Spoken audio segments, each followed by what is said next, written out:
نایله چرمښکۍ پیک. یا الله دا څه بالا دی، نایله خو چرمښکۍ جوړه شوه. ټول ماشومان چوپ ناست وي. نایله په کونج کې شاوخوا ګوري. ټیچر ورله په غوسه وایي نایله که دا ځل بیا تا هوم ورک نه وي کړی نو دا ځل به تا زه د سکول نه وباسمه. 10 ورځې کېږي خو هر ځل نوی دروغ. کله وایي پیشو وخوړو، کله وایي باد یوړو. دا د ستا بهانې دي. نایله خوله ګونځوي او وایي مس زه رښتیا وایم، هوا سره زما هوم ورک الوتو. رښتیا وایم، قسم سره وایم چې رښتیا وایم. ماشومان خاندي. ټیچره په قهر باندې وایي بس دی د خوا راشه، زه اوس تا سره ګورم. دې پسه ټیچره نایله ته سزا ورکي، هغه وبخي او بیا ورله وایي اوزه بهر ته ودرېږه، نن دا د ستا سزا دی. نایله یوازې د کلاس روم نه بهر ولاړه وي. هغه وګوري چې یو چرمښکی د دیوال نه ښکته راکوزیږي. چې څنګه هغه چرمښکی نایله ته نږدې راشي نو هغه نایله ته وایي نایله ما ته پته دی چې ته د سکول نه ډیره تنګه شوې یې. هی دا چرمښکۍ خو خبرې کوي. هاو نایله زه یو جادو چرمښکۍ یم. زه تا ته هم یو جادو در کوم چې هر کله غواړې په چرمښکۍ کې به بدله شي. یوازې دا منتر ووایه چپ چپ کلیک کلیک نایله چرمښکۍ پیک. نایله په حیرانتیا سره وایي واه زه به د کارونو نه خلاصه شم، چرمښکۍ به جوړه شم او خلک به یې رومه. چرمښکۍ ورله وایي هاو خو خیال سره به دا جادو استعمالوي. که تا دا جادو ډیر زیات استعمال کړل نو د دې انجام به ښه نه وي.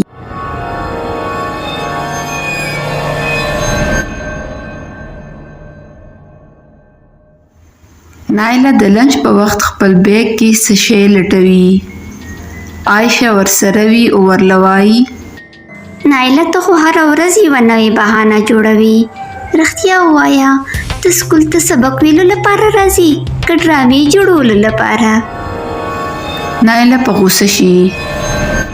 ته زما په اړه خبرو کولو حق نه لرې. عایشه په خندا شي. ای دومره ټینشن مه اخله، ټوکې کومه. نایله منتر وایي چپ چپ کلیک کلیک نایله چرمښکۍ پیک. نایله په چرمښکۍ کې بدله شي. عایشه چغې وهي دا څه وشول؟ نایله چرمښکۍ جوړه شوه. ټولې جینکۍ چغې وهي او هلته نه وتښتي. ټولې جینۍ خپلې استازې ته ورشي او هغې ته وایي مس نایله جادو کوي، چرمښکۍ جوړه شوه، موږ په خپله ولیده. ها میډم موږ ټوله هغه په خپله ولیده. استاذه په غوسه شي او وایي تاسو ټول د خیالونو په دنیا کې اوسېږو. دا سکول دی که جادو جومات دی؟ عایشه وایي میډم راشئ تاسو کلاس کې خپله وګورئ، هغه یوه چرمښکۍ دی. ټیچره وایي نایله راشه بورډ ته دا سوال حل کا، او که تا ته دا سوال درنه راغلو نو زه به تا ته سزا در کومه. نایله وایي میډم پخه خبره دی؟ هاو بالکل پخه خبره دی.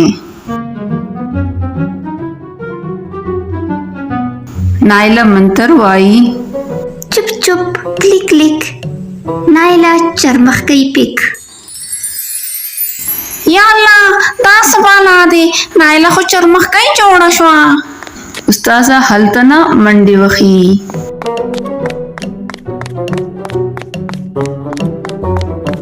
میډم زر ځه کنې اوس درځم او چک در باندې لګومه.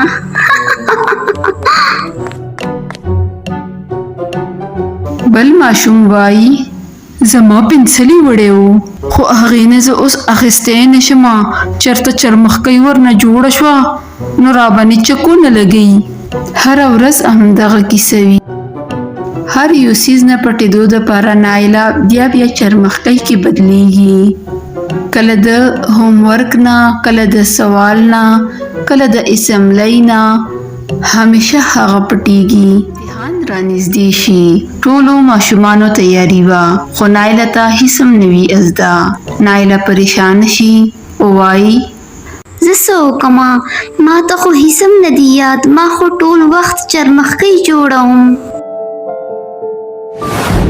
نایله ملګرو ته ځي او هغې ته وایي عایشه مهرباني وکړه زما سره مرسته وکړه ما ته د سوالونه وښیه خو عایشه هغې نه یریږي او هلته نه وتښتي د هغې استاذه هم د هغې نه یریږي او هیڅوک هم د هغې مدد ونه کړي کله چې نتیجه راشي نو نایله هغې نتیجې کې فیل شي نایله ژاړي او کور ته لاړه شي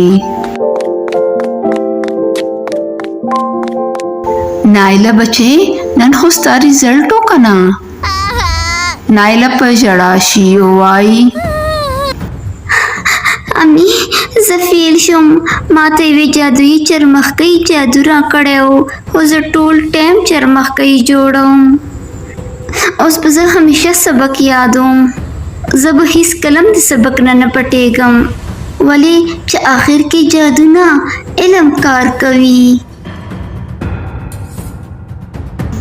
بچو څوک چې له علمه تښتي هغه د خپل انجامه هیڅکله هم نشي تښتېدی جادو هر وخت مرسته نه کوي که تاسو دا ویډیو خوښه شوي وي نو دا لایک کئ زما چینل ایول سټوریز پښتو سبسکرایب کئ اور بیل آیکن ضرور دباو کئ د ویډیو کتنو ډیره مننه